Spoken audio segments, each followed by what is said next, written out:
자, 우리가 이제 사명이 임하여서 그 사명을 발견하고 잘 사명 감당을 위한 훈련을 통해서 온전한 헌신에 이르기 위한 과정을 살펴보고 있는데요.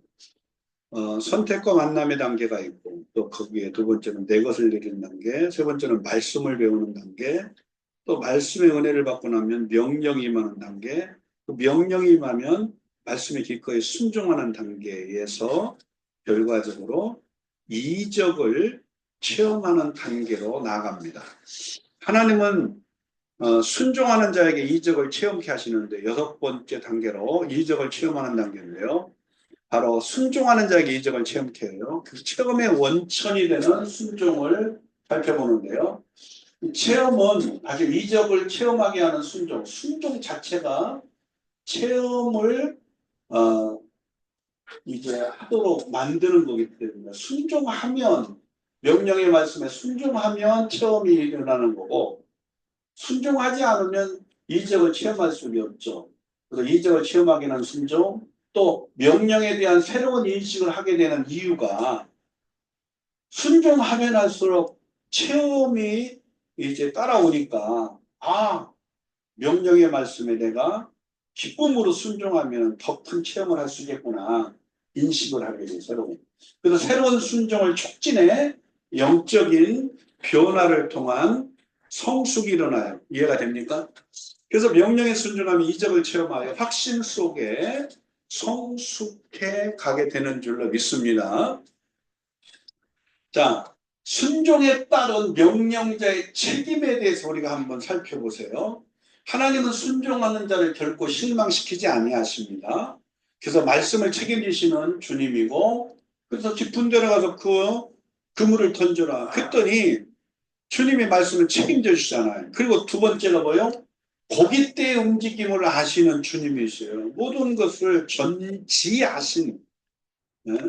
전지전능이라고 하잖아요. 우리가 전지하신 모든 걸 아시는 지혜로우신 그분이 고깃대를 만드시고 고깃대의 움직임조차도 주관하시는 그분이 어떻게 해요? 고깃대의 움직임을 아시고 고깃대를 좌우하시는 주님이 또 명령의 말씀에 순종할 때 책임지는 거예요. 주님은 누구든지 믿음으로 순종하면 이적을 체험케 하시는 줄로 믿습니다.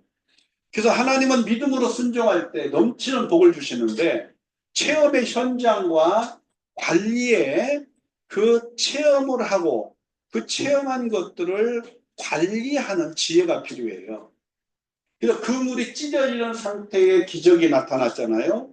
그래서 뭐 그물이 찢어졌다는 게 아니고 찢어질 정도로 가득 찼다는 표현이고요. 그래서 이제 동무배를 불러가지고 두 배가 가득 차서 잠기게 되더라 그러는데 잠기지는 않고 잠길 만큼 가득 찼다 이 말이에요. 넘치는 축복의 의미를 표현하고 있어요. 큰 이적의 고기는 결국 특별한 체험입니다. 하나님은 넘치는 복을 오늘날 우리에게도 이렇게 명령의 말씀에 순종하는 자에게 이러한 넘치는 복을 허락하실 줄로 믿습니다. 그 체험의 결과와 증거는 뭘까요? 예수 그리스도의 이적 체험은 전문가들도 놀라는 단계인데요. 바로 얼마나 많이 놀래요. 왜냐하면 깊은 데로 가서 그물을 던져가지고 두 배가 막 가득 차게 되는 이 놀라운 일들은 당시 어부의 기본적인 그런 경험과 상식으로서는 이해가 할 수 없는 놀라는 거예요. 놀라는 거.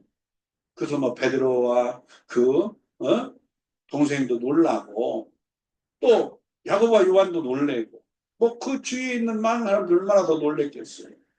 다 놀라게 된 일입니다. 누구 때문에 놀란 거예요? 이 초자연적인 통찰력을 갖고 어? 깊은 데로가 그물을 던지는 거예요. 고깃대가 어떻게 움직이는지를 아시고 조성하셔서 그 이적을 체험케 하신 예수님 때문에 놀란 거죠. 우리는 종종 나는 기적을 체험했다고 얘기하는데 기적을 체험하고 나서 기적을 체험한 자신에 대해서 굉장히 강조하고 자기가 이러한 기적을 체험한 주인공이라고 하는 그러한 엉뚱한 것에 초점을 둘 경우가 많잖아요. 그 모든 이적은 반드시 예수가 그리스도요 살아계신 하나님의 아들이심을 구세주가 됨을 깨닫게 하기 위한 목적이에요. 아멘. 그래서 예수님 때문에 놀라야 되는 거죠. 놀라운 체험의 증언이 이제 간증으로 나타난 거죠.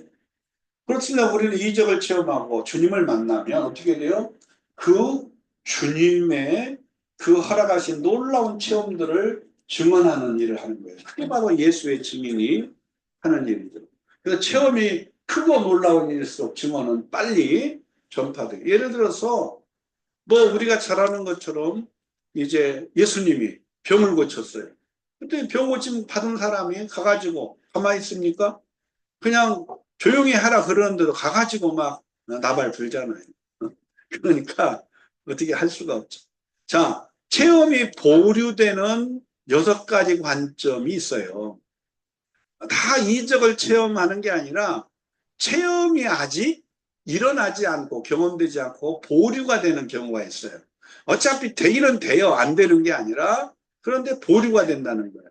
내가 생각하는 시점이 아니라 더 기다려야 되는 보류가 되는 그러한 경우가 있어요. 6가지가. 첫째, 온전한 순종이 아니기 때문에 하나님은요 우리가 순종을 우리에게 요구하실 때 순종 자체가요 하나님이 요구하시는 헌신의 수준에 맞는 그러한 순종이 돼야 돼요. 근데 그렇게 한꺼번에 되지 않기 때문에 점진적으로 반복적으로 결국은 우리의 순종이 계속적으로 더 지속되면서 온전한 순종으로 나아져 간다는 거죠.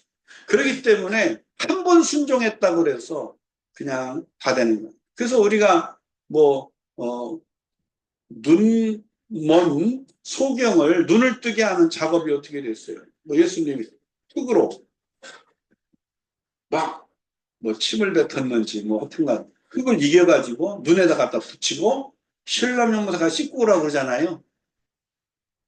네?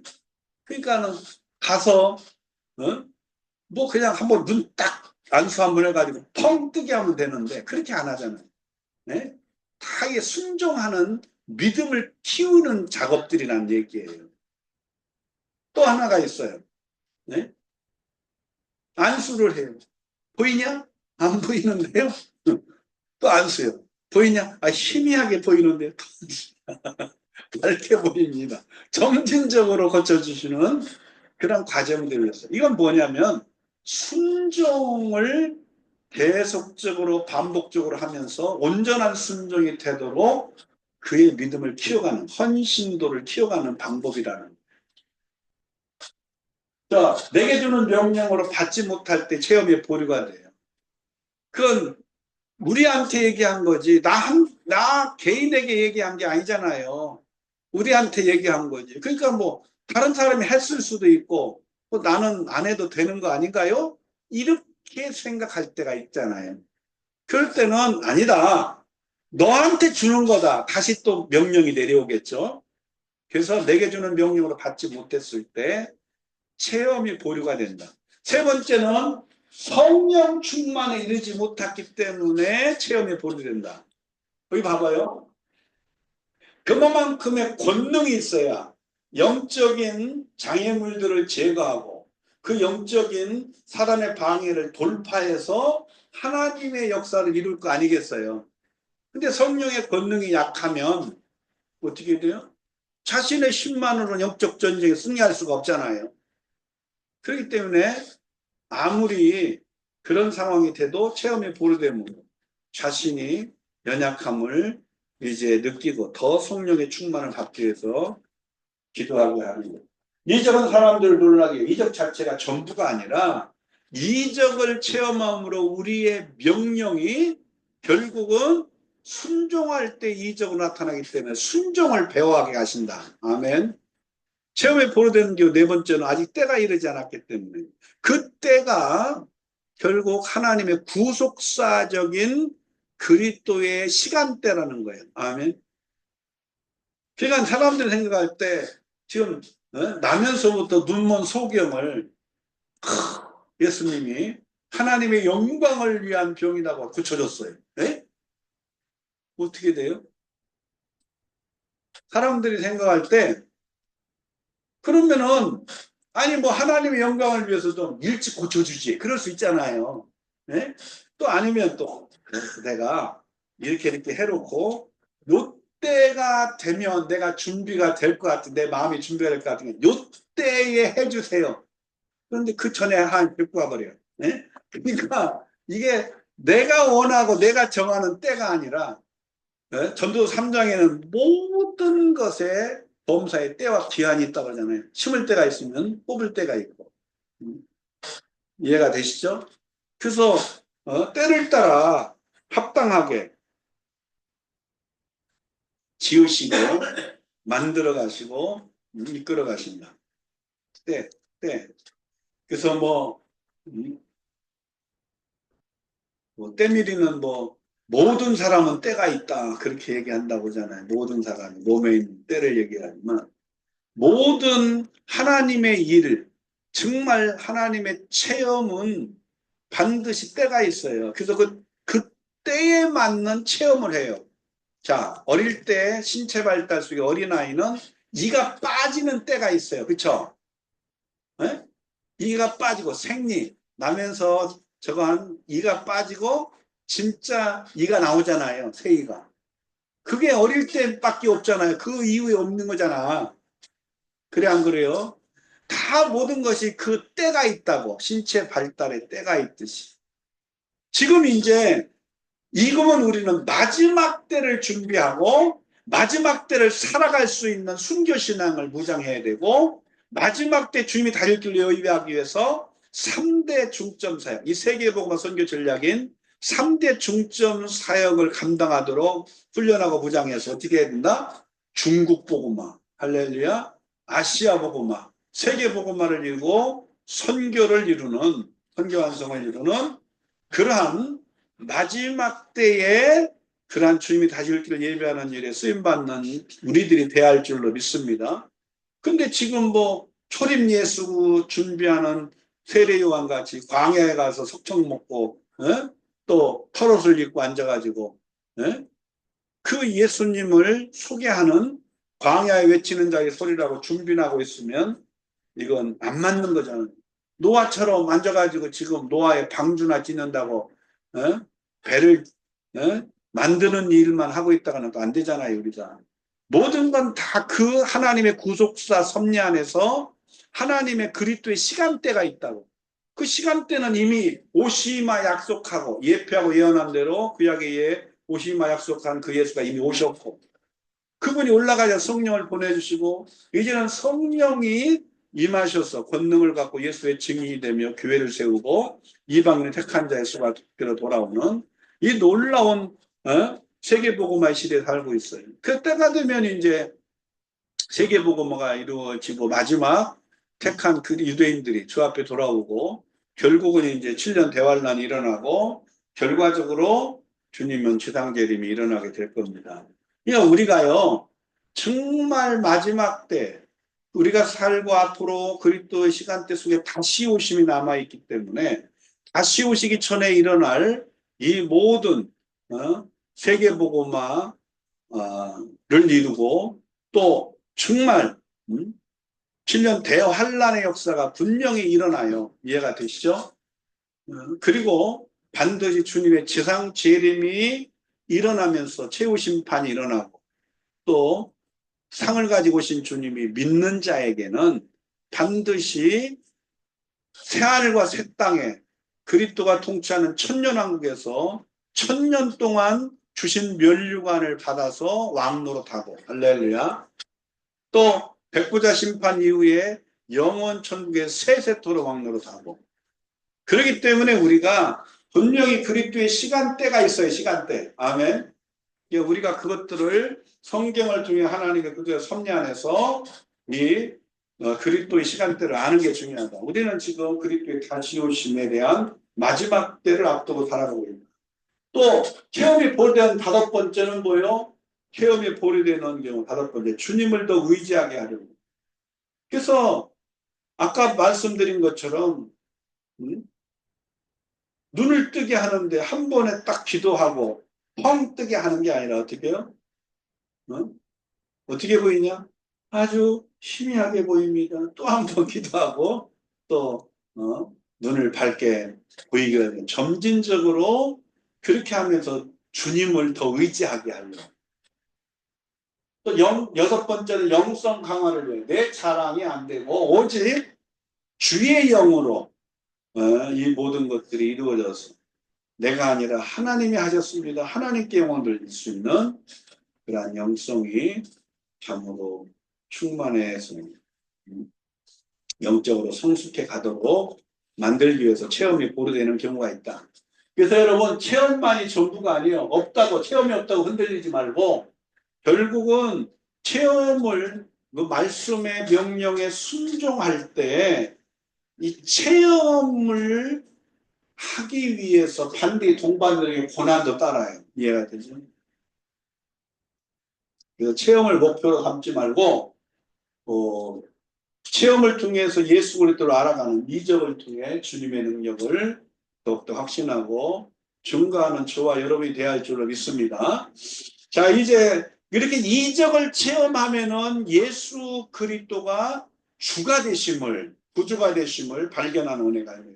일곱 번째는 주님을 발견하는 단계인데요. 체험에는 반드시 교훈이 따르고 주님을 발견하는 체험이 돼야 되고 결국 그 앞에 주님 앞에 자신을 굴복시키는 그러한 사건이 일어나요. 그 체험을 통하여 영적으로 눈이 열리고 귀가 열리고 영적 감각들이 회복이 돼가지고 결국 주님을 발견하고 주님 앞에 이제 자신을 굴복시키는 순종하고 굴복시키는 그러한 변화가 일어나요. 그래서 체험을 통한 영적자가 천둥처럼 메아리친 감탄과 그리고 충격, 마치 천둥처럼 메아리가 쳤다는 말이 의미가 뭐예요? 지금 이게 시몬의 입장에서는 그의 생애에 한 번도 경험해보지 못한 그의 인생 통째를 뒤바꾸고 뒤흔들 수 있는 완전히 새롭게 변화를 일으킬 수 있는 충격적 사건이라 이 말이에요. 어떻게 이런 일이 일어날 수 있을까?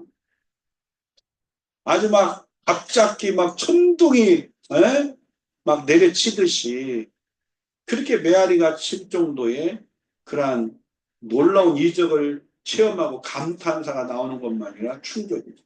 그러면서 이제 선택을 해야 돼요. 뭐냐? 계속 고기나 많이 잡는 이적을 체험하는 것에 중점을 둘 거냐? 아니면 이적을 허락하신 주님을 선택할 거냐? 오늘 시몬은 누구를 선택했어요? 고기보다도 누구? 정말 주는 그리스도시라고 예수 그리스도를 주로 믿고 인정하고 선택하고 주를 따르게 됩니다. 이적 체험을 통한 영적인 자각이 열리기 시작합니다. 순종의 전제 조건으로 체험은 아니고요. 신앙 목표가 기복신앙이 되면 문제가 돼요. 예를 들어서 내가 돈 놓고 돈 못 끼니까 뭐 창고에 쌓을 곳이 없도록 많이 부어준다니까 큰 창고 지어놓고 11조 하면은 많이 가득 채워준다니까 열심히 그냥 그러한 목표로 돈을 많이 받으려고 돈 놓고 돈 먹기라는 그러한 세상 사람들의 그러한 잘못된 사고방식처럼 그런 마음으로 11조를 드리고 헌금을 드리면 안 된다는 얘기예요. 기복신앙이 그게 문제예요. 순종의 전제 조건으로 체험은 아니라는 거예요. 자, 주님을 발견하는 두 번째 단계가 뭐예요? 가치가 있는 표를 생각을 집중시키는 지혜로운 판단이 필요한데 중요한 관심의 초점이 어디에 있니? 누구에게 있냐 이거예요. 그러한 놀라운 이적의 체험을 통한 이 결과를 통해서 보여진 누가? 주님. 주님께 초점을 둬야 돼요. 이적의 원천이 되시는 주님의 전능하심, 또 절제적으로 나타난 존귀와 그 영광에 초점을 둬야 됩니다. 그래서 우리가 이 이적 체험을 통해 주님을 발견하고 그 주님의 예, 완전하신 하나님, 완전하신 인간이신 그 성육신하신 그분의 전지전능하심을 깨달아야 됩니다. 주님을 발견한 시몬의 태도는 어땠을까요? 주님을 발견한 자는 서 있지 못하고 자신의 죄악된 모습을 발견하고 그 주님 앞에 엎드리게 돼요. 결국은 뭐 자발적으로 결국 죄를 자백하며 회개하는 마음으로 죄사함의 긍휼을 기다리며 무릎을 꿇죠.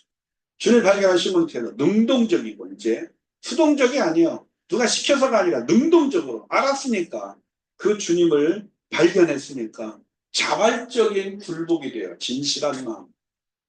엎드린 자의 신분은 이제는 어떻게 해요? 종의 신분으로 바뀝니다. 하나님의 그 종의 신분. 엎드린 자의 심정은요, 진정한 이제 그분을 구주로 인정하며 그분께 영광을 드리는 경배하는 예배자가 할렐루야. 네. 주님 앞에 전인격을 완전히 복종시킨 자가 드리는 예배가 아름다운 예배가 되는 겁니다. 할렐루야. 주님을 발견한 단계 주님께 대한 신앙 고백입니다. 하나님의 은혜로 주님을 발견 후 신앙 고백이 바뀌는데요. 주님께 대한 신앙 고백. 이제는 선생, 납비가 아니라 이제는 존경하는 선생으로서의 예수 그리스도라고 얘기합니다. 또 예수님의 신성을 인정하는 그러한 주님에 대한 신앙 고백이고 또 그분을 구세주만이 아니라 세상을 구원한 구세주만이 아니라 나의 구주가 됨을 믿고 주님께 주는 그리스도 살아계신 하나님이라는 신앙 고백을 해요. 그래서 주는 그리스도 살아계신 하나님의 아들이라는 이 신앙 고백. 오늘 이 신앙 고백은 결국은 말씀의 명령이 임하여 순종함으로 이적을 체험한 자들에게 특별히 영적인 눈과 귀와 감각을 열어서 그 주님을 발견한 자에게 임하는 그러한 진정한 고백인 줄로 믿습니다. 주님을 발견하는 단계에 나타나는 놀라운 은혜 가운데 하나가 뭔지 아십니까? 주님을 발견하면 자기를 발견하게 돼요. 주님 앞에서. 마치 빛 가운데에서 어둠 속에 있는 죄악된 자기의 모습을 발견하게 된다는. 그래서 우리가 이제 성령의 이러한 강력한 역사하심 속에서 이 조명하심 속에서 회심을 경험한 자의 특징이 뭐냐면 자기 죄를 발견하고 그 주님 앞에서 회개하고 오직 믿음의 고백 속에서 죄사함을 받고 할렐루야. 그 주님의 죄사함의 은혜에 감사해서 이제는 이 복음을 전하겠다고 하는 그 전하는 일에 자신을 드리는 헌신이 되어진 특징들이 그래요. 그래서 주님 앞에 자아발견, 두려움의 주님이 되어지고 자신의 무능과 죄성을 자백하게 되고 또 주님을 피할 수 없는 자기 모습을 발견하게 돼요. 그러니까 태양의 빛을 피해서 어디 숨을 데가 없는 것처럼 하나님의 얼굴을 피해서 어디로 도망가겠다. 바다 물속에 들어가더라도 하나님의 그 얼굴을 피할 수 없다. 벗어날 수. 또 죄인임을 자각하고 회개한 시몬. 여러분 정말 우리가 진정한 자기 죄를 발견하고 주님 앞에 겸손히 회개하며 참으로 주님 앞에서 자기 발견의 은혜가 있는 회심을 경험하는 그러한 우리들의 신앙이 될 때에 날마다 그러한 회심을 체험한 자들의 신앙의 삶은 날마다 주님 앞에서 말씀을 통해 자기를 발견하는 은혜가 임해요. 할렐루야. 주님 앞에 난 어떤 존재인지 깊이 발견하고 깨닫게 되는데 그럼 어떻게 주님을 발견하고 나를 발견할 수 있는가? 자아 발견 어떻게 할 수 있는가? 첫째, 계시하신 주님을 영의 눈, 믿음의 눈이라고도 하고 다른 말로 속사람의 영적인 속사람의 그러한 보는 거기 때문에 영의 눈이라고 해요. 그래서 영의 눈으로 바라봐야 하는데 적용을 통해서 보면은 부정적인 눈을 갖고 믿음의 눈이 아니라 육신의 부정적인 눈을 갖고 바라본 자의 고백이 있고 긍정적인 믿음의 눈, 영의 눈을 갖고 바라보고 고백한 사람의 그러한 긍정적인 고백의 내용이 있어요. 자, 바로 부정적인 고백을 한 사람. 우리가 잘 아는 소련의 유리 가가닌이라고 하는 우주비행사가 있었어요. 그래가지고 이제 우주선을 타고 우주에 갔어요. 우주를 돌면서 지구를 중심으로 이제 이렇게 돌면서 우주를 아무리 둘러봐도 하나님은 없다고 그렇게 얘기를 했어요. 이 사람은 애초에 공산주의, 공산당 치하에서 공산주의를 배운 사람이에요. 소련, 구소련. 그러니까 유물론이에요, 유물론. 유신론이 아니고. 그래서 이 사람은 하나님을 인정하지 않는 사람이니까 하나님이 아무리 둘러봐도 하나님 없는데 뭐 그렇게 얘기하는 거예요. 근데 미국에서 간 최초의 달에 간 미국 닐 암스트롱이라는 사람이 있었어요. 이건 기독교인이에요. 미국이 기독교 국가였으니까.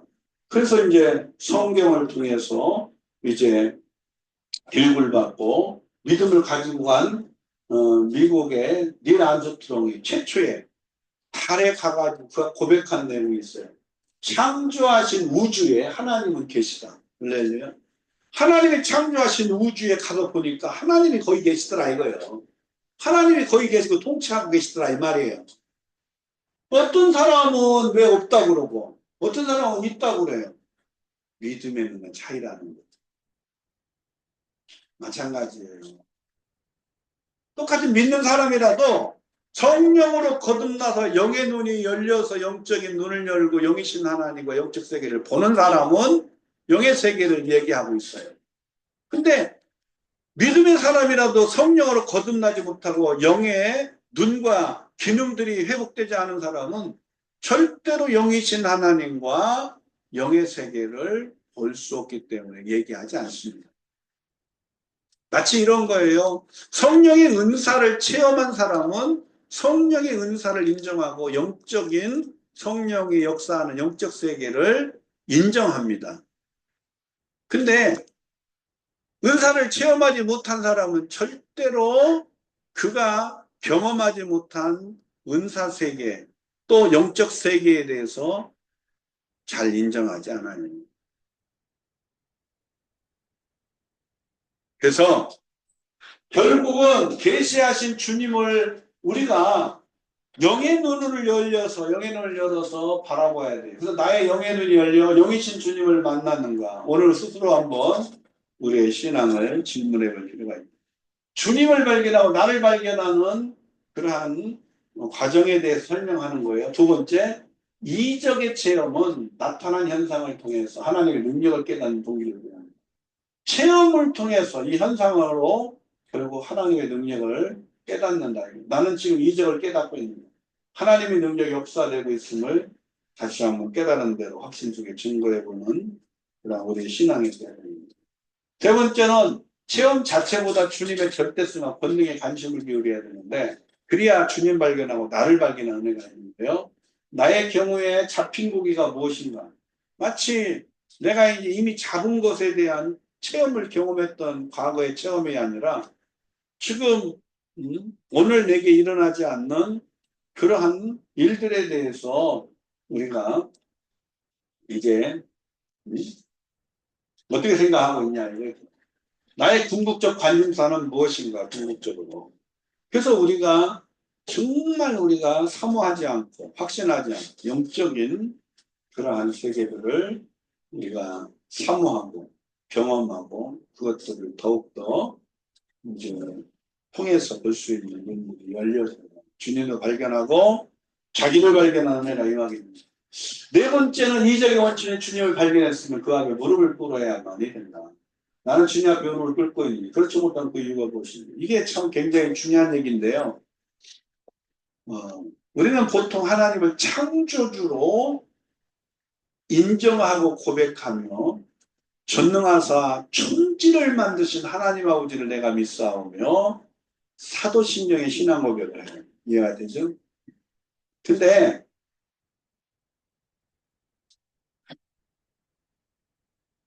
그 창조주를 인정하지 않으면 어떤 일이 벌어지겠어요? 그분이 보내신 유일하신 구세주 예수 그리스도도 믿을 수가 없는 거예요. 그래서 하나님을 창조주로 믿는 사람만이 내 인생을 향한 하나님의 구속과 섭리를 깨닫고 인정해요. 그래서 주님 앞에 우리가 무릎을 꿇고, 다시 말해서 주님을 인정하고 주님의 그 주인 되심을 인정하고 그 앞에 피조물로서 결국 그분의 영광을 위해 살아가고 그분의 뜻대로 이제 순종해 가는 그러한 삶이 되기 위해서 결국 주님 앞에 무릎을 꿇어야 되는데, 그럴 때 진정으로 주님을 발견한 자로서 나를 발견하는 애가 있는 거거든요. 이런 것들이 되어 있는가. 다섯 번째는요, 어떻게 주님을 발견하고 나를 발견하는가. 다섯 번째, 주님을 믿는 신앙 고백이 분명해. 나 어떻게 신앙을 고백하고 있는가. 나는 왜 이 고백을 하고 있는가. 정말 우리가 사도신경을 마치 줄기도문을 주님 가르친 기도를 마치 주문해 오듯이 그저 습관적으로 형식적으로 그렇게 하는 게 아니라 그 의미들이 분명한 나의 믿음의 확신과 그리고 고백으로 드려지는 신앙 고백이 되고 있는가. 그래서 어떻게 주님의 발견을 발견해? 여덟 번째는요, 바로 주님의 절대 적인 것을 전적으로 인정하고 의뢰하는 신앙의 자세를 확립해야 된다. 내가 하나님의 자리에서 주님을 대신하는 경우가 없는가? 왜 내가 하나님일 수가 없어요? 최초의 인간의 에덴 동산에서 하와가 결국 범죄한 게 뭐예요? 하나님과 같아지리라. 오늘 이 시대가 바벨탑이 뭐예요? 매년만이 아니라 지금도 똑같아요. 그래서 바벨탑이 창세기 11장에 옛날에만 있는 게 아니라 지금도 마지막 때 계시록에 바벨탑이 나와요. 네? 인간에게 있어서 정말 인간이 쌓아 올리는 자기중심적인 하나님을 대신하여 자기가 하나님 자리에 서가지고 만드는 바벨탑 같은 사건들이 얼마나 많이 일어나겠어요. 네? 그 대표적인 여덟 번째 왕 짐승적 그리스도가 결국은 성전의 거룩한 곳에 멸망에 가증한 것이 우상으로 세워둔 하나님 대신 자기를 신격화하여서 경배하라고 얘기하죠. 자, 어떻게 주님 발견하고 나를 발견할 수 있어요? 주님 일곱 번째, 주님 앞에 나는 어떤 존재의 자신을 깊이 깨달아야 내가 죄인임을 왜 자백해야 되고 나의 참 모습을 알아야 할 필요가 뭐고 주님 앞에서 발견한 나의 모습 어떠한지를 철저하게 영혼의 자기 발견이라고 해요. 이것을요. 사람들은요, 다른 상대방이 나에 대해서 뭐라고 불러주는지, 다른 사람이 나를 뭐라고 인정해 주는지, 다른 사람이 나에 대해 뭐라고 평가하는지, 이런 것들의 관점에서 자기의 모습을 찾고 상상하는데, 진짜 하나님 앞에서는, 주님 앞에서는 정말 철저하게 오늘 주님 앞에서 내가 어떤 존재인가. 나는 주님 없이는 살 수 없는 사람이다. 주님이 없으면 나는 죄사함도 얻지 못하고 죄로 인해서 죽음과 심판과 지옥 형벌을 받을 자이기 때문에 주님의 그 복음의 능력이 없이는 십자가의 사랑이 아니고는 나는 구원받을 수가 없다. 오늘 자신의 죄성을 철저히 발견한 사람만이 주님 앞에서 늘 겸손히 주님만을 의지하며 살아가게 될 줄로 믿습니다. 할렐루야. 자, 이런 가운데 이제 주님을 발견했을 때에 자기를 발견하면서 뭐가 있네요? 하나님이 정말 나를 부르신 하나님이 나에게 환경 사건을 통해 교육과 훈련을 통해 만들어진 그릇에 하나님이 이제 사명을 부어주는 거예요. 사명이 임하는 단계 여덟 번째. 자아발견, 사명 발견은 주께 쓰임받아야 되는데 그 주님을 발견한 자에게 반드시 임하는 게 영적인 자기 발견이 일어나요. 아멘. 그 영적인 자기 발견이 일어나면서 하나님 앞에서 이제 내가 하나님의 영광을 위해 하나님의 교회와 하나님 나라를 위해 어떤 일에 쓰임받을 것인가 사명을 이제 사명이 임하게 되면서 사명을 발견하고 깨닫는 그러한 사명 발견의 은혜가 임해요. 할렐루야. 그래서 사명이 임하는 단계, 자아발견, 사명의 인식의 단계에서 첫째는 부르심을 깨닫기 위한 신앙 고백이 정말 반드시 있고요. 또 자아발견과 가치관의 변화가 있고 또 욕심의 마음을 비울 때, 마음의 욕심을 비울 때 사명이 인식되는 거예요. 왜냐하면 다 누구나 갈 것 없이 막 좀 좋아 보이고 하고 싶고 좀 그러한 역할로 우리가 좀 튀고 싶거나 하고 싶은 상황이 있을 거 아니에요. 근데 그래 갖고는 안 된다는 거죠. 그래서 결국은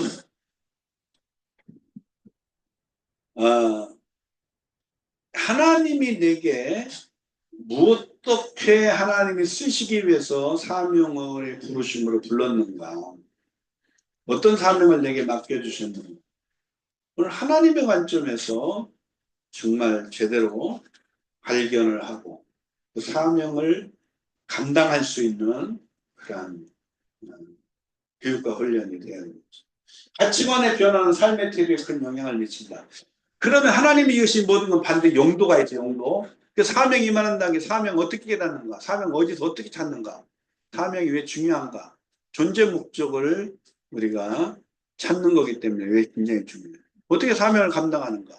사람은 사명적 존재예요. 사명은 결국은 그 인간이 존재하는 가장 큰 이유가 사명 때문에 그래요.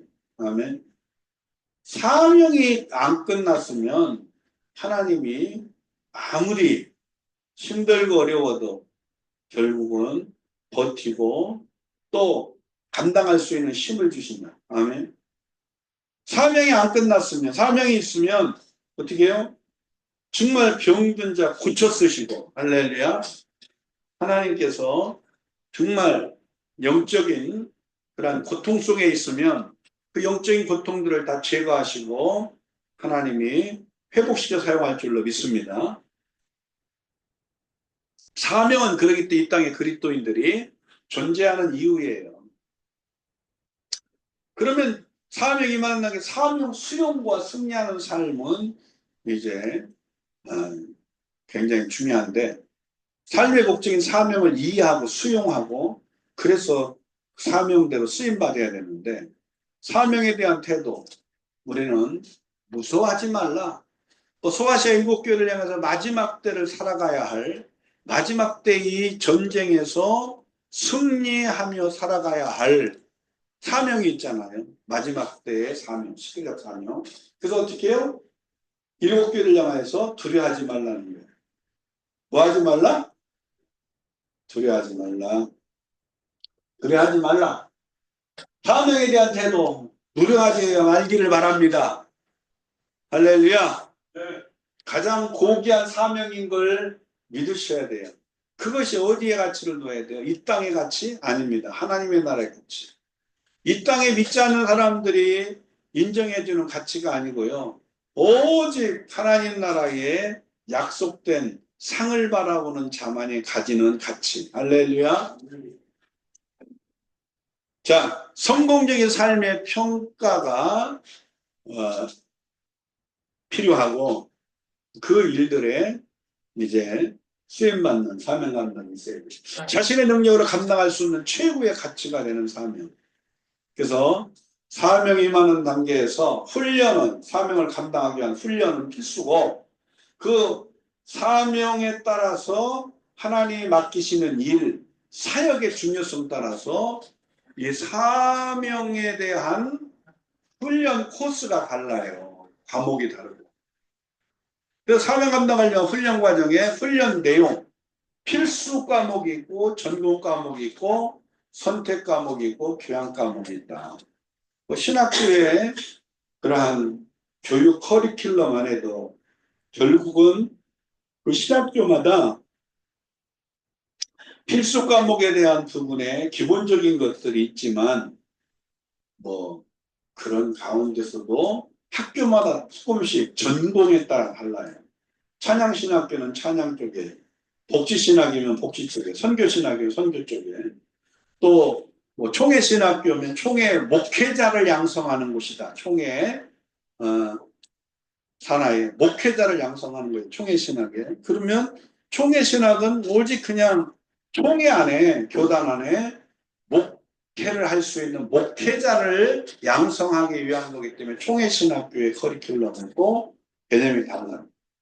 근데 사실은 우리가 뭐가 전공이 돼야 되겠어요? 성경이 전공이 돼야 돼요. 그러면서 뭐가 전공이 돼야 돼요? 성경 말씀이 전공이 되고 성경 말씀을 올바르게 알고 가르쳐야 되고 또 하나는 뭐예요? 영성 전공이 돼야 돼요. 영성. 그러면서 이제 마지막 때는 이 복음, 세계복음을 위한 이 복음이 전파되는 것이 굉장히 중요하기 때문에 이게 선교의 전문성이 필요하기 때문에 선교의 전문성의 관점에서 이제 필요한 부분이다. 그냥 이제 선택 과목도 있죠. 뭐 교양 과목도 선택 과목은 안 할 수도 있고 필요해 할 수도 있고 교양 과목은요 뭐 안 해도 되고 또 여유가 있고 도움이 되면 하기도 하고. 그래서 이제 우리가 필수 과목과 전공 과목 위주로 많이 학교가 되어지는데 우리는 이제 필수 과목이야. 사명, 성경, 말씀장, 신학 그리고 이제 영성, 선교의 전공 과목의 전문성 그렇게 해서 딱 되어집니다. 훈련의 방법입니다. 실패의 경험도 훈련의 방법, 훈련 기간, 모든 훈련 기간은 기간이 있어요. 자, 여기 보세요. 이제 좀 이따 뒤에 나옵니다만 미리 살펴보면 이게 하나님 아들의 그릇의 모양과 그 모양에 따라서 이제 어떻게 하나님이 그를 만들어가는가 그 모양으로 그 모양의 부르심을 위해서 부름에 합당하게 쓰임받도록 만들어가는가 그리고 그 만들어가는 과정 가운데 주된 훈련 과목이 뭐고 기간이 얼마나 되는가 이게 다 달라요. 그래서 이 부분은 이후에 함께 나눌 수 있도록 하고요. 자, 훈련 방법, 실패 경험도 방법이 훈련 기간, 모든 훈련 기간이 있고 나의 가는 길은 오직 그거 하시나요? 나를 단련하시면 내가 전부가 되나 욥의 고백이죠. 바로 욥이 연단을 받는 단련받는 그런 그 자세를 잘 설명하고 있습니다. 하나님이 단련하신 하나님입니다. 그래서 우리가 오늘 훈련은 사명을 감당하기 위한 사명을 깨닫고 발견하고 보면 사명을 감당하기 위한 훈련은 필수다. 자, 그래서 이제 나오잖아요, 여기요. 하나님 아들의 그릇의 모양, 출생해서 예수 영접하고 또 사명을 발견하고 영원한 천국에 입성하기 전까지 결국은 이렇게 보면은 다 각각 달라요. 사람마다. 그 가운데 대표적으로 이제 4명의 그러한 대표적인 인물을 살펴봐요. 아브라함 믿음의 조상으로 하나님의 선택에 불러가지고 25년 동안 말씀 순종 훈련을 했습니다. 75세에 부름받았고 100세. 엄밀히 더 말하면 이제 그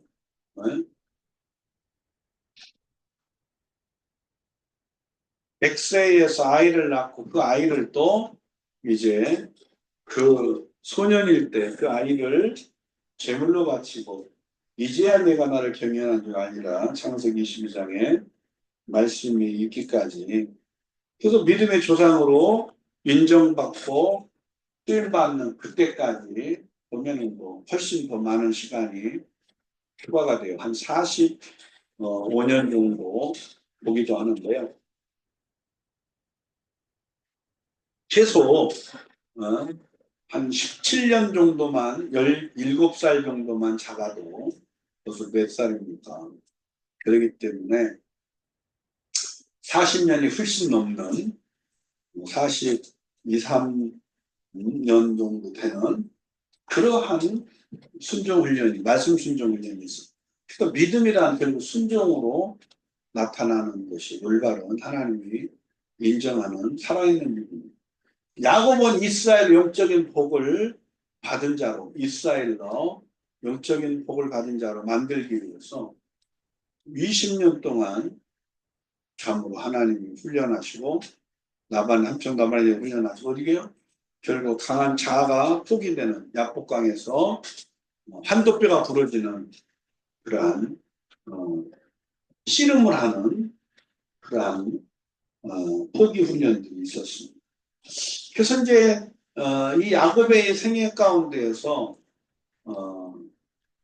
어찌 보면은 그가 이제 삼촌 나반을 속이고 뭐 그 아버지 이삭도 속이고 축복기도도 받고 장자권을 빼앗고 그래서 또 이제 막 핍박이 죽이려고 하니까 어디로 도망가요? 삼촌 나반의 집으로 피신해서 갔지만 삼촌 나반하고 계약을 하고 삼촌 나반을 또 계속 속이면서 하고 있지만 그럼에도 불구하고 하나님께서는 이제 그를 영적인 복을 가진 자로 영적인 복을 가진 자로 복의 통로가 되게 하는 거죠.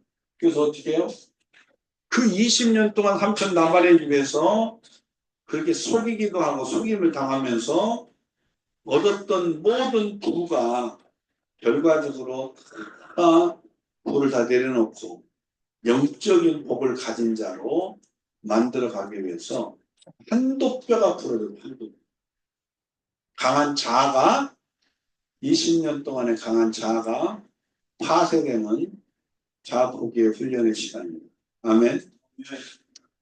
요셉은 관리자로서 13년 동안 무엇보다 하나님이 그 시대 속에서 미리 알려주는 꿈의 계시를 해석하는 그러한 지혜 훈련이 있어요. 근데요, 그는 어려서 영적으로 어린아이 같은 상태에서 본 것들에 대해서 그가 자랑도 하고 형제들한테 미움도 받고 그렇게 죽음의 위기 속에서도 결국은 이제 팔려갔잖아요. 팔려가서도 결과적으로 하나님의 은혜 가운데에서 그가 결국 꿈을 해석하고 그러니까 꿈 때문에 그가 본 꿈 때문에 꿈 얘기를 자랑하며 했다가 형제들을 미움받아서 종으로 팔려갔지만 또 결국은 감옥에 억울하게 갇혀있는 상태에서 꿈을 해석해 줌으로 술 맡은 자, 떡 맡은 자의 그 관원의 해석을 해줌으로 정말 그가 그 가운데에서 구원을 받아서 어떻게 돼요? 애굽의 총리가 되잖아요. 할렐루야. 꿈 때문에. 근데 이 꿈 자체가 가장 여러 가지 반복되어지는 꿈 해석에 대한 내용들을 통해서 그를 훈련하신 하나님이 진짜 이제 그에게 그 시대 속에서 진짜 중요하게 나타내는 꿈은 뭐예요? 7년은 풍년, 7년은 흉년이 다가올 것을 나타내시는, 계시하시는 이 하나님의 계시에 대한 꿈을 해석하는 거예요. 아멘. 그래서 어떻게 돼요? 7년 풍년의 때에 국무총리로서 주변에 있는 모든 이제 땅을 가지고 이제 농사를 짓고 곡식을 거두는 많은 사람들에게 토지법을 제정해서 그들에게 토지의 수산물을 거둬가지고 이제 창고에 비축을 해놓는 거예요. 창고에. 그래가지고 결과적으로 그 요셉을 통하여 많은 수확한 곡식들을 다 앞으로 다가올 7년 흉년의 때를 대비해서 결국 다 비축을 해 준비해 놓는 거죠. 이런 가운데 때가 돼서 이제 가나안 땅에 바로 그 아버지 야곱과 요셉의 형제들이 살고 있는 가나안 땅에 기근이 오잖아요. 기근. 먹을 양식이 없어지고. 거기 있으면 굶어 죽는 거예요, 지금. 근데 어떻게 해요, 하나님이? 하나님이 그를 애굽에 보낸 목적이 결국은 양식을 비축해 놓게 만든 거 아닙니까? 그렇기 때문에 가나안 땅에 양식이 없어서 결국은 이제 그 형제들 가운데에서 양식을 사러 이제 와가지고 요셉을 만나게 되고, 그런 과정을 통해서 이제 야곱도 애굽으로 가게 되고, 그래서 하나님이 창세기 15장에 그 아브라함의 언약의 자손, 이삭, 야곱, 유다의 언약의 자손들 가운데 언약의 후손들이 어떻게 큰 나라에 가가지고 큰 나라의 징치를 받고 4대 만에 돌아오게 될 것이라고 하는 예언의 말씀을 성취하기 위해서 결국은 야곱의 그 아들들 가운데 요셉이 큰 사랑을 받았으나 꿈 때문에 결과적으로 미움을 받고 애굽에 팔려가고 꿈을 해석해서 총리가 되고 양식을 준비한 가운데에서 결과적으로 그곳에 이제 그 야곱과 그의 자녀들이 다 가족들이 다 가게 돼요. 애굽. 그래서 거기서 이제 생육하고 번성해서 430년 만에 약 200만 명이 넘는, 그러니까 남자 성인 수만 200만이니까 어린아이나 또 남자 어린아이나 여자들은 포함되지 않은 숫자죠. 그렇게 해가지고 이제 꿈을 해석하는 것 때문에 결국은 미래적으로 있어질 흉년을 대비해서 흉년의 때 곡식을 관리해가지고 때가 돼서 가나안 땅에 기근이 들어서 먹을 것이 없을 때 결국 그렇게 가고, 또 아브라함에게 언약한 창세기 15장의 횃불 언약의 그러한 관점에서 4대 만에 돌아오겠다 얘기한 것처럼 결국은 이제 돌아오는 거예요. 그런 일들을 다 하나님께서 성취해 가기 위해서 그렇게 허락하는 것이죠. 모세, 영적 지도자로서 그를 하나님이 부르시고 그 모양으로 쓰시기 위해서 바로 왕궁의 40년에 기능성의 전문성을 갖게 만드는 거예요. 기능적으로. 최고의 전문성을 갖게 하죠. 세상에서. 근데 그거 가지고 어떻게 영혼을 살리고 인도할 수가 없잖아요.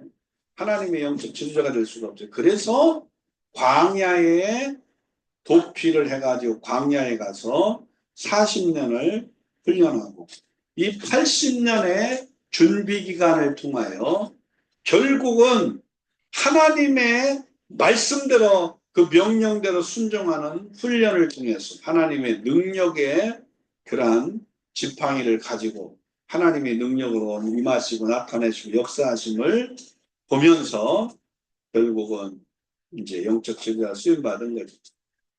마지막 바울은요, 신약의 바울을 전도자로서 유대인들에게만, 동족들에게 복음 전하는 것만이 아니라 이방인들에게도 또 왕들에게도 복음을 전하는 그러한 택한 나의 그릇이라 그래요. 할렐루야. 유대인들에게 그는 이제 복음을 전하는 일을 했었고, 그러다가 이제 이방인들에게 복음을 전하는 일도 하게 되었어요. 그러다가 이제 왕들 앞에서 기독교를 변호하고 자신의 무고함을 이제 변호하기 위해서, 호소하기 위해서 이제 재판 받는 가운데에서 왕들 앞에 이제 자신이 만난 예수 그리스도를 만나는 시간대 속에 만남에 대한 체험들을 토대로 말씀을 전하게 됩니다. 오늘 우리가 이제 이 사도 바울의 생애를 놓고 보면은요, 그는 사도 바울 자체가 가지고 있는 언어적인 것, 헬라어도 하죠, 여기 히브리어 하죠, 헬라어 하죠, 또 로마 시민권을 가지고 있는 상황이기 때문에 그는 모든 것들을 다 갖췄어요. 근데 뭐가 없어요?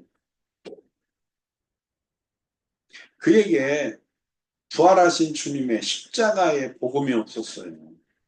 그래서 결과적으로 직접 죽으시고 부활하신 예수님이 직접 그를 만나 가지고 그에게 영적인 눈을 열고 가치관을 바꿉니다.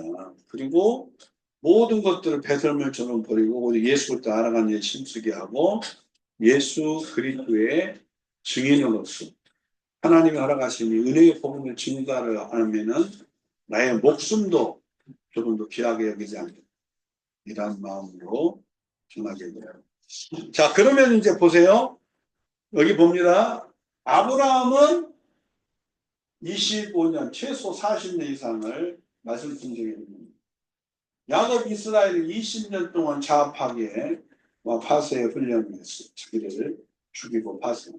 요새 꿈을 해석하는 지혜가 꿈으로 꿈꾸는 자가 되어 꿈으로 자기 꿈 때문에 형제를 미움받아 노예로 팔려가기도 했지만 결국은 꿈 때문에 결국 술 맡은 자의 술 맡은 관원의 꿈을 해석해서 복직을 하게 되고 또 때가 돼서 결국 느부갓네살 왕의 꿈을 해석해서 또 그 지혜로 하나님의 그 다가올 하나님의 그러한 말씀들을 이제 가지고 준비하는 그런 상황에서 7년 흉년의 때 곡식을 관리해가지고 7년 흉년의 때에 그것들을 잘 나눠주는 관리자랍니다. 그래서 이제 요셉은 관리자예요. 근데 그 관리는 하나님 뜻대로 해야 되기 때문에 하나님이 주신 꿈을 통해서 해석하고 그것을 가지고 관리합니다. 모세는 영적 지도자로 결국 하나님의 능력을 가지고 결국 그 택한 영들의 믿음을 가지고 인도해서 가나안 땅으로 가게 하는 거고 바울은 이제 정말 받은 동족만이 아니라 또 이방인만이 아니라 가장 정말 그들을 공권력을 갖고 그를 심판하고 죽이고자 하는 로마의 황제 앞에까지 가더라도 복음을 전하는 거예요. 하나님이 쓰시기에 위해서 부르시고 만드신 나의 그릇의 모양은 어떤 것일까? 그래서 믿음의 조상 아브라함은 그리고 야곱이서는 영적인 복, 요셉은 관리자, 모세는 관령적 지도자, 바울은 이제 복음 전도자인데 이러한 가운데에서 오늘 나의 부르심의 모양은 뭐냐 이겁니다. 이것을 우리가 이제 찾아내는데 기도만 해가지고 하나님이 환상을 열고 직접 말씀하시고 그래가지고 그렇게 하나님께 받아가지고 깨닫는 그렇게 발견하는 거 말고 진짜 중요한 것은 뭐예요?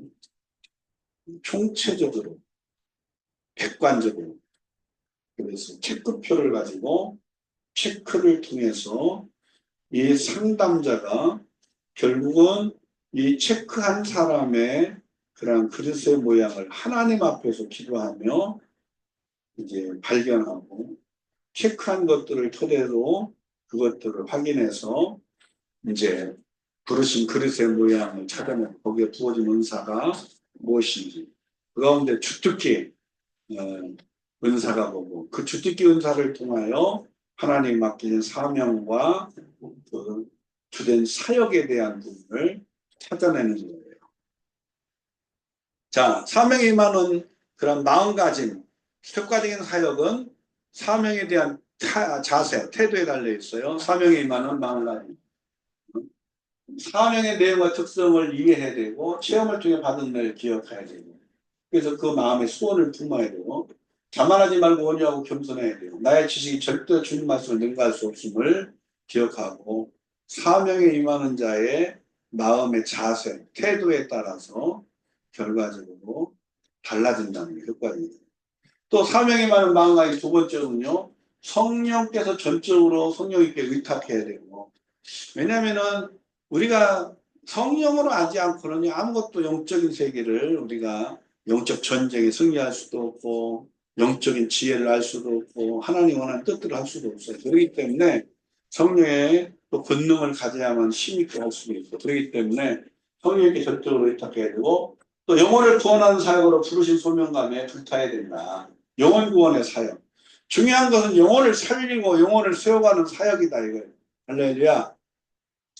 그래서 사명을 잘 감당하기 위해서 철저한 준비가 필요하고 자 어떻게 그러면 사명을 발견하고 준비하는가 조금 더 해보도록 합니다. 어떻게 사명을 발견하고 준비하는가. 사람은 사명적 존재 특별한 사명은 받지 않은 사람은 한 사람도 없어요. 다 예수 믿고 주님을 발견한 사람은 사명으로 살아가셔요. 그 사명을 우리가 발견하지 못했을 뿐이지 그 사명은 누구에나 다 있다. 그래서 내가 사명적 존재를 어떻게 하는가? 나의 물질이 사명과 어떤 연관성을 가지고 있는가? 그래서 어떤 사람은 많은 물질을 하나님이 주셔서 그 물질 가지고 이제 이 복음을 전하고 선교하는 일에 쓰임받고 그 사명에 대한 그러한 하나님의 분명한 그러한 계획이 있을 수 있다는 겁니다.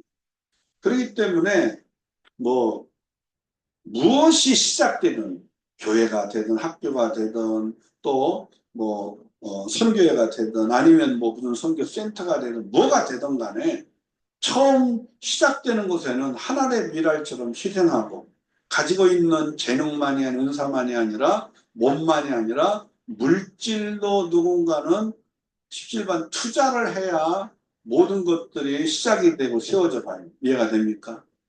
그렇기 때문에 정말 내 물질이 하나님이 내게 주신 사명적 존재에서 어떤 사명을 감당하는 일에 정말 연관성을 가지고 사용하는 거예요.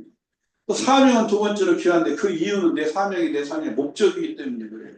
주님께서 나에게 주신 사명의 말씀은 뭐 나는 주님께서 주신 사명을 생의 목적으로 삼고 있냐 하는 거죠. 그게 뭐예요? 하나님의 영광입니다.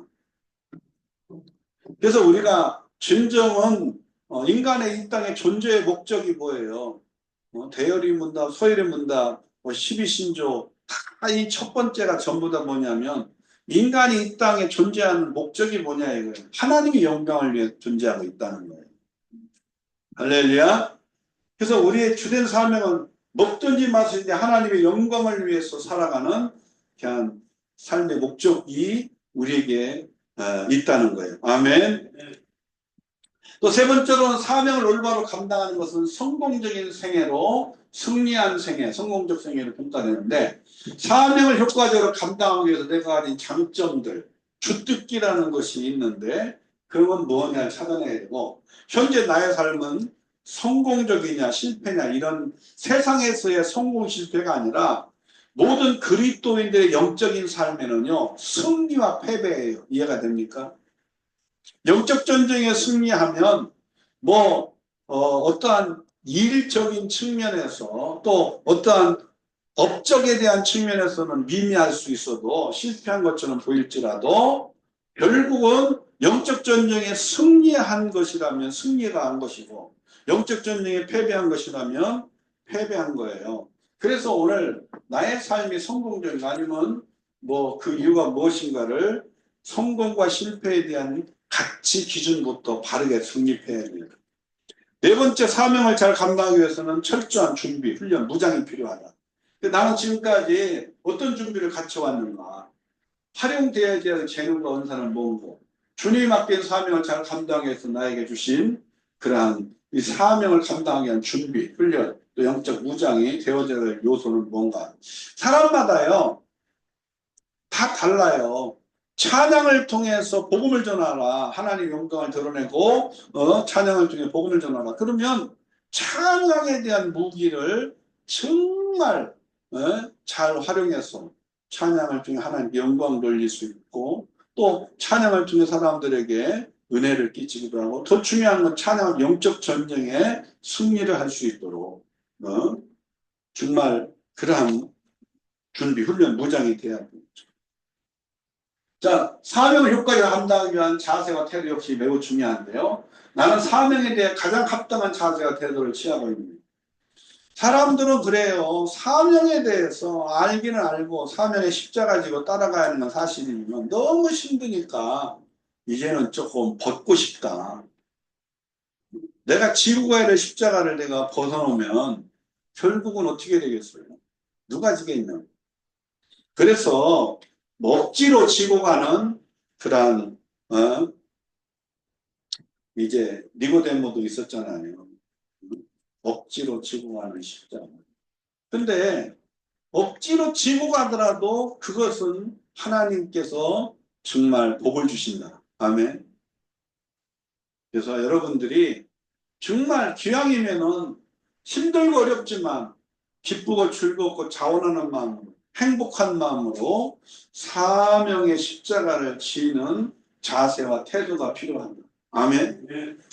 그래서 이제 우리가 이제 사회 초년생들 아주 잘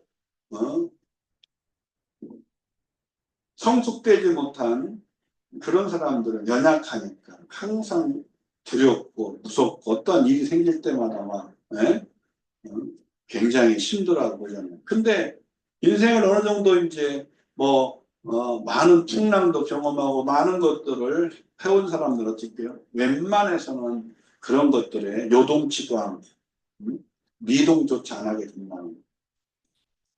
이해가 됩니까? 그래서 우리가 이 자세와 태도가요 굉장히 중요해요. 어떤 사람은 맨날 입만 열다 불평, 불만, 원망 하나는 어떤 사람은 날마다 감사해요. 그래서 막 환경의 변화가 없는데도 불구하고 소유적인 변화가 없는데도 불구하고 뭔가 지금 나아져가고 있는 것도 없는데도 불구하고 맨날 감사 이래서 감사 저래서 감사. 어떤 사람은 방구가 잘 나와서 감사. 수술해봐요. 장 수술하고 나면은 장이 꼬인 것이 풀어져야 방구가 나와야 해결이 되는 거니까. 그래야 수술한 모든 것들이 다 해결됩니다. 방구가 나왔다고 막 할렐루야 하는 난리치고 막 감사하고. 어떤 사람은 똥만 나와봐 막 그냥 똥 쌌다고 막 얼마나 감사하는. 그 유명한 얘기들이 참 많죠. 그렇기 때문에 어떤 사람은 정말 일상적으로 그것 갖고 무언 감사할 일이냐고 그렇게 생각하면 무뎌져 버린 사람들이 많아요. 식어져 버리고. 그건 안 돼요. 그래서 우리가 정말 효과적으로 사명을 잘 감당하기 위한 자세와 태도 굉장히 중요한데 사명에 대해서 내가 가장 합당한 자세의 태도를 취하고 있는 늘 우리는 감사하며 기쁘고 즐겁고 행복한 마음. 어차피 주와 같이 즐거워하는 거고요. 즐거운 일 아닌가. 이런 마음. 그렇게 주 안에 있는 나에게 딴 것이 할렐루야 찬송하면서 그렇게 갈 수 있는 우리의 믿음이 되면 좋다는 거죠. 어차피 하는 거 힘들어도 조금만 이기면 또 승리하니까 할렐루야. 또 피곤해도 한심 또 집에 가서 한심 자고 나면 그 다음날 또 세임 주시니까 할렐루야. 아무리 힘들고 어려워도 그래서 막 도저히 앉아가지고 보름이 쏟아져갖고 막 앉아갖고 말씀 듣기 어렵다. 그냥 일어서 갖고 하면 되고. 저도 지금 이제 앉아서 말씀을 전하다 보니까 벌써 그래서 저도 일어서는 거예요. 이렇게 힘을 내고 이제 1시간 정도면 끝나야 되니까. 아멘.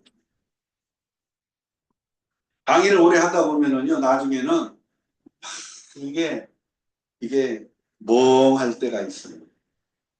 이게 이제 에너지를 많이 소비하고 나면 이제 말을 한다는 게 단순한 말만 하는 게 영적인 그러한 부분을 갖고 이제 교통하고 영적인 부분이 터치가 되고 전달되고 하기 때문에 굉장히 힘들어요.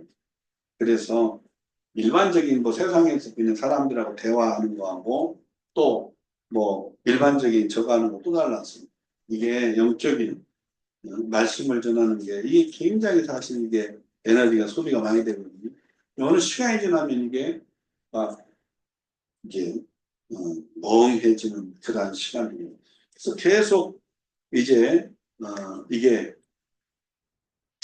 어, 말들은 계속 하고 있지만 명확해지지 않는, 선명해지지 않는 그러한 모습이 될 때가 그럴 때는 다시 어, 자세와 태도를 바르게 해서 다시 힘을 내고 할렐루야. 네. 마지막 끝까지 정한 시간까지 해보는 거죠. 그렇지 못하다면 그 이유는 왜 그런가? 바람직한 자세를 어떻게 우리가 갖춰야 되는가? 그래서 앉아갖고 힘들면 일어서고 일어서서 엉덩이 싫으면 두 손 들고 할렐루야. 네. 네.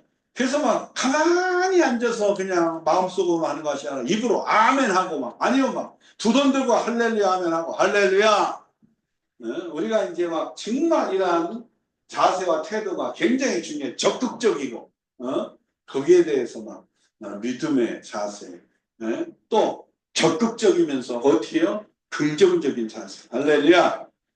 여섯 번째, 사명을 효과적으로 감당하는 비결을 경험을 통해서 터득한 지혜는 꼭 필요하는데요. 이 지혜를 얻게 난 어떠한 노력을 기울이고 또 어떠한 그러한 경험들을 통해 터득된 지혜가 무엇이냐 이거죠.